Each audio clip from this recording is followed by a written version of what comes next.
বাড়িতে থাকা কিছু উপকরণ দিয়েই বাড়িতে তৈরি করুন ডিটক্স ওয়াটার। এই ডিটক্স ওয়াটার ওজন ঝরানোর একটা মোক্ষম দাওয়াই। শরীর ডিটক্স করতে বাড়িতেই তৈরি করতে পারেন এই পানীয়। এই পানীয় পান করলে শরীরকে ডিটক্সিফাই করতে সহজ হয়। চলুন তাহলে জেনে নেওয়া যাক কীভাবে তৈরি করব এই ডিটক্স ওয়াটারটি। আপনারা দেখছেন রাখি ক্রিয়েশন, সাথে রয়েছি আমি রাখি। রাখি ক্রিয়েশনের আরও একটি নতুন ভিডিওতে আপনাদের স্বাগত। তৈরি করব আজকে একটা ডিটক্স ওয়াটার। এর জন্য আমি প্রথমেই একটা জাগের মধ্যে জল ফিল করে নিচ্ছি। হ্যাঁ, জলটা অবশ্যই ভর্তি ভর্তি নেব না প্রথমে, কারণ এর মধ্যে আরও কিছু উপকরণ আমরা দেব।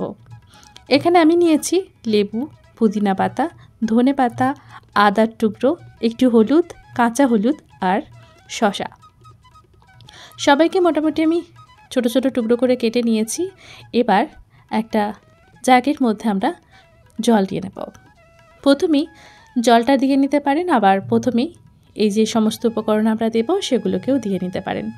আমি প্রথমে জাগের মধ্যে যেসব টুকরো টুকরো করে কেটে রেখেছিলাম, পুদিনা পাতা, ধনে পাতা, আদার কুচো, হলুদ এবং শসা, সমস্ত কিছু দিয়ে নিচ্ছি। সব কিছু ভালোভাবে দিয়ে নেব। অবশ্যই এই সমস্ত কিছু আগে পরিষ্কার করে ধুয়ে নিতে হবে। যেগুলোর খোসা ফেলে দেওয়া দরকার তাদের ফেলে দেবেন, আর যেগুলোকে দেওয়ার মতো সেগুলো রেখে দেবেন। আমি এখানে শসার খোসা মোটেও ছাড়াইনি এবং হলুদ এবং আদার খোসা ফেলে দিয়েছি। এখন একটা ভারী কিছু নিয়ে এই যে সমস্ত কিছু উপকরণ তার মধ্যে হালকা একটু প্রেশার ক্রিয়েট করে নিচ্ছি। এতে কিটা হবে যে সমস্ত উপকরণ থেকে হালকা হালকা জুসগুলো বেরোতে থাকবে, লেবুটার থেকেও রসটা হালকা বেরিয়ে আসবে। এবার জল দিয়ে জাগটাকে আমি ফিল করে দিচ্ছি, পুরোপুরি ভর্তি করে দেব। আর অবশ্যই আপনাদের যতটা পরিমাণ লাগবে সেই পরিমাণে দিয়ে নেবেন। এখন এটাকে ভর্তি ভর্তি করার পর এই জাগটা ঢাকা লাগিয়ে এটাকে আমরা 2 ঘন্টার জন্য রেখে দেব।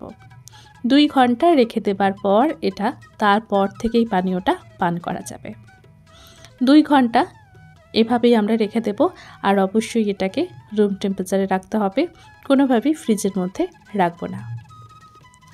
ঢাকা দেওয়া এই অবস্থাতেই থাকবে। আর অবশ্যই চেষ্টা করবেন ডিটক্স ওয়াটার বানানোর সময় কাচের জারের মধ্যে তৈরি করতে।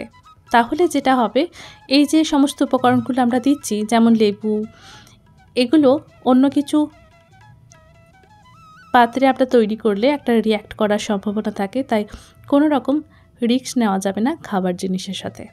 তাই আমরা কাঁচের পাত্রই ব্যবহার করব। এখন 2 ঘন্টা হয়ে গেছে, আর 2 ঘন্টা পর আমরা জলটাকে শুধুমাত্র বের করে নিচ্ছি। এরপর যতটা পরিমাণ জল আমরা বের করে নেব, ঠিক ততটা পরিমাণ জল আবারও এটাতে রিফিল করে দেব। তাহলে পরবর্তী সময়ে আমরা এটাকে পান করতে পারবো। এটা আমরা মোটামুটি সন্ধে পর্যন্ত 6-7 ঘন্টা এটাকে পান করার জন্য ঠিকঠাক থাকবে। তাহলে তৈরি করে ফেলুন আপনিও, আর সুস্থ থাকুন এই গরমে।